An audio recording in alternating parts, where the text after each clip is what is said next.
Track Wrestling with Mike Dixon, Associate Head Coach at Indiana University, and we're in the wrestling room at Indiana. And the first thing that you'll notice is the history on the walls. And Indiana has a really good history, and if we can just maybe walk down here and show people what the history is, a lot of national champions that maybe people don't know about. Yeah, so I can't remember how many total schools have won a national title, but Indiana's one of them.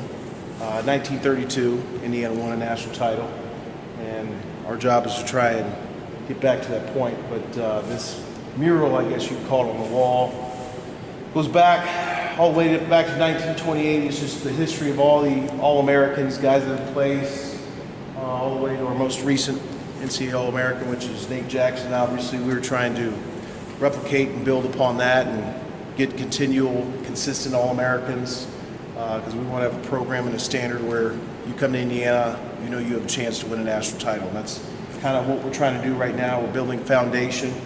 You know, as you see, you can walk through here, there's a bunch of names, like I said, through the 30s. It's just a ton of guys, a ton of national champs.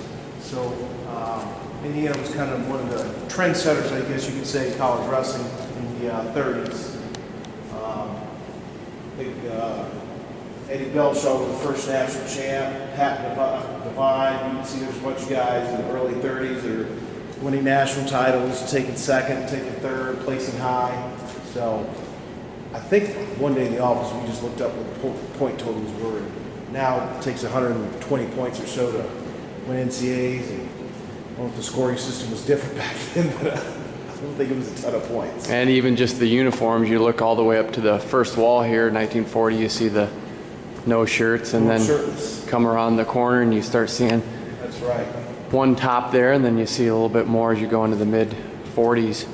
But great history, some national champions, and then as you go down the wall here, there's a string of 3 out of 4 years where Indiana owned 125 pounds, Joe Dubuque, and then the current head wrestling coach, Angel Escobedo.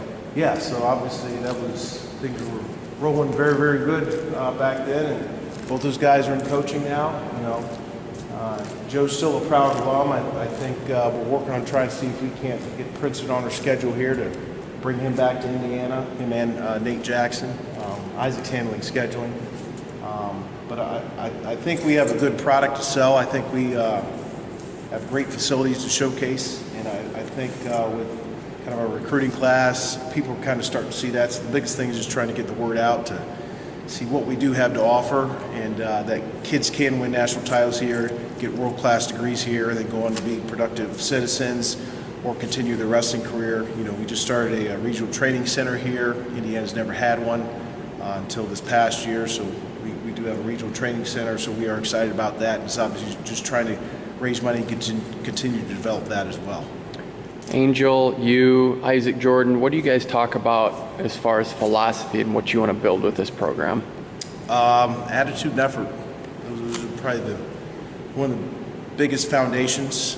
We want people just to give us the best effort they can, because you can't control wins and losses, you can't control the results, but you can control your attitude, you can control your effort. So when people come in here, be appreciative of what they do have. And you know, a lot of times in social media you see a lot of stuff that other programs have, and you know, you can look at it two ways, like, oh, we don't have this, we don't have that, but we have a lot of things that probably a lot of other programs don't have. So obviously just be grateful and thankful for the opportunities you're given to try and just get better every day. You want to walk in here, and we want our guys to actually get better at wrestling, learn how to study and kind of embrace themselves and integrate themselves truly within the sport. And I think this past year we did see our guys, I think they saw themselves, and I think we saw that they did make a huge jump from last summer to the end of the year. So now we're just trying to basically continue to climb that ladder, because I mean, obviously we got a lot of ways to go, but I think in due time we will be a force to be reckoned with. Is it appealing to these kids to be on the Big Ten Network when you're recruiting them?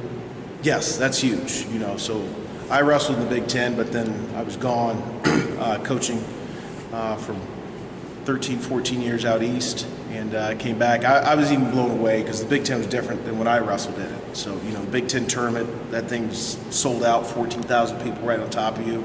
Like you said, every match is on the Big Ten Network. So it's just your friends, your family can always get opportunities to watch you wrestle. Just the fact that wrestling is actually on TV now, you know, I think wrestling. There were some matches that were actually on ESPN as well, so it's just, it's phenomenal. And then obviously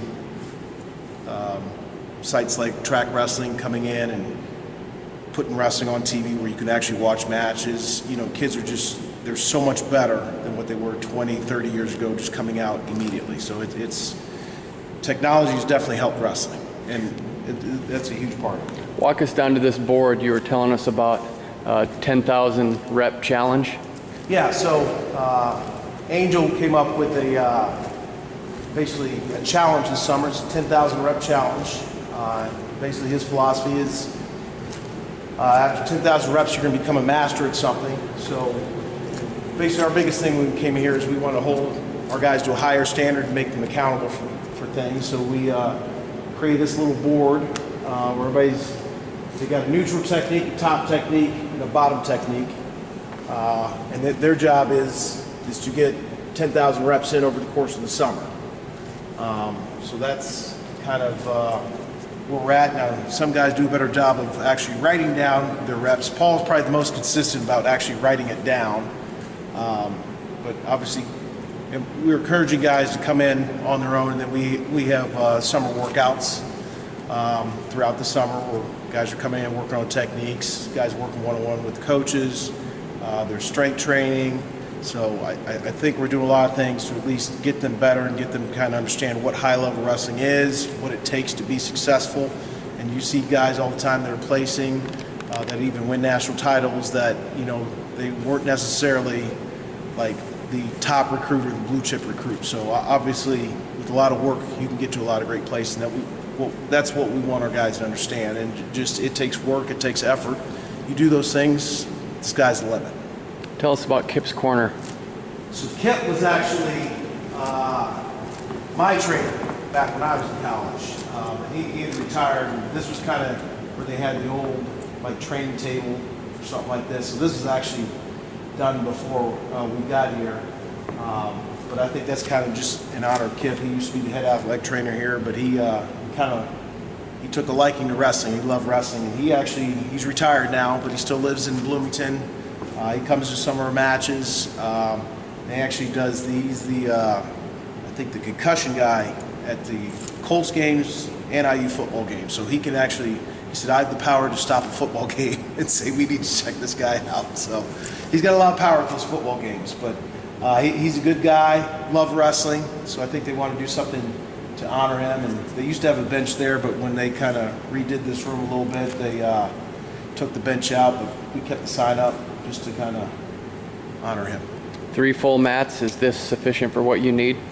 3, well, obviously you'd like more, but is it sufficient? Yeah, you know, because basically, I mean, to get good at wrestling, all you need is a room, a partner, and a wrestling mat, you know, so we have what we need to be successful. But obviously there are things involved with recruiting that obviously you'd like to at least get to a certain standard where people know when you come to Indiana, it means excellence, you know, and I think we're slowly chipping away at that. Like I said, we just had these TVs and cameras. Actually, it's good timing today. They got installed today, and each one's going to have an iPad attached to it too, so that way we can get instant feedback and critique and make adjustments within practice. You can also have an app on your phone where you can actually look at it and go back through the footage of practice right on your phone or your iPad, and kind of make adjustments and say, okay, here's what I need to work on today, and all that stuff. And one of the great things that Indiana does for all the student athletes is every student athlete, when they come into school, they're given an iPad too. So that's part of, I guess, being a student athlete here. Whether you're a scholarship athlete or a walk-on, as long as you're on the roster, you get an iPad. Let's take a look at your competition facility. Okay, sounds good. Now we are standing in the competition facility, and the history is on display again. We'll just pan up here. You can see the NCAA champions and Big Ten championship team titles up there, and then swing around here. There's the bad boy, what everyone wants. That's right. Banner for NCAA championship team title in 1932.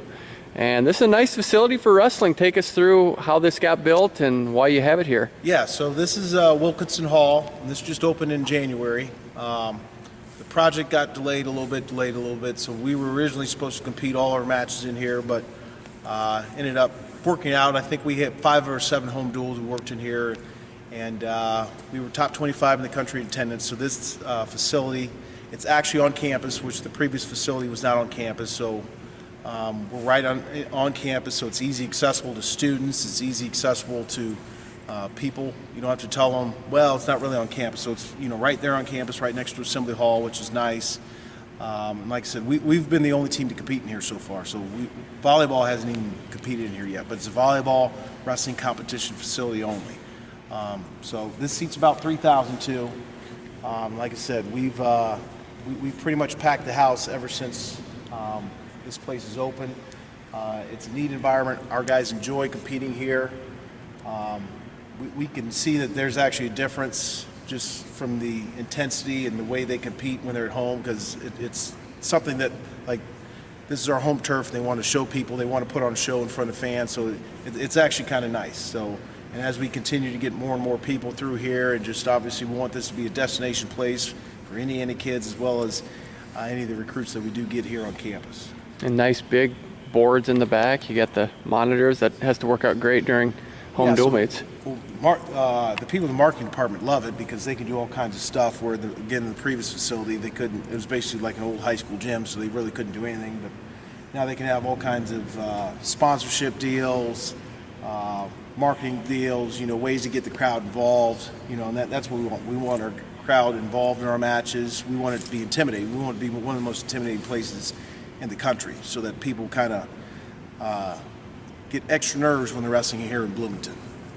Final piece, take us to the locker room. We'll take a look at that here next. All right. So this is our competition day locker room. So we have kind of 2 areas where our guys can kind of hang out before weigh-ins and then chill out after weigh-ins and before the match.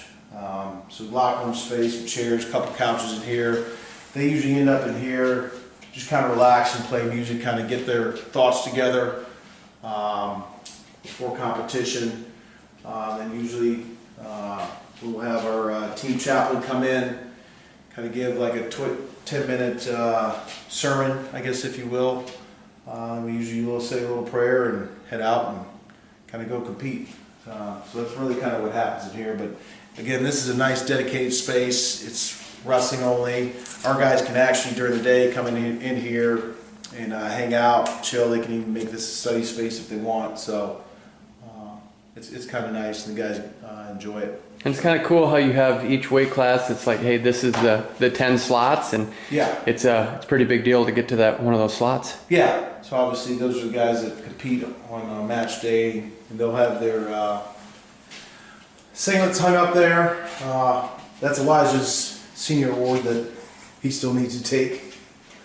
But yeah, they'll have all their lockers and their equipment hung up in their lockers. And then, like I said, if we walk through next door here, that's where their post-weigh-in food and all that stuff will be.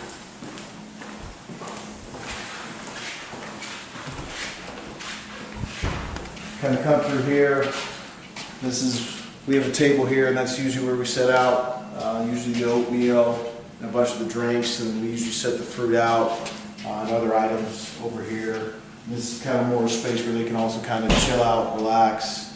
Because at this point, the work's been done. It's just trying to get yourself in the right mindset to go out and compete at a high level. And then got pictures of different 2 national champs up here, Brian Dolph and then Joe Dubuque. I still wonder if Joe Dubuque looks like this. 2-time national champ. Yes. Yep. Yeah. So one of the legends of Indiana wrestling. So this is a good space. Our guys enjoy it, and it's a great way to kind of be a part of the Big Ten. Mike, thanks for this tour of Indiana wrestling. Thank you.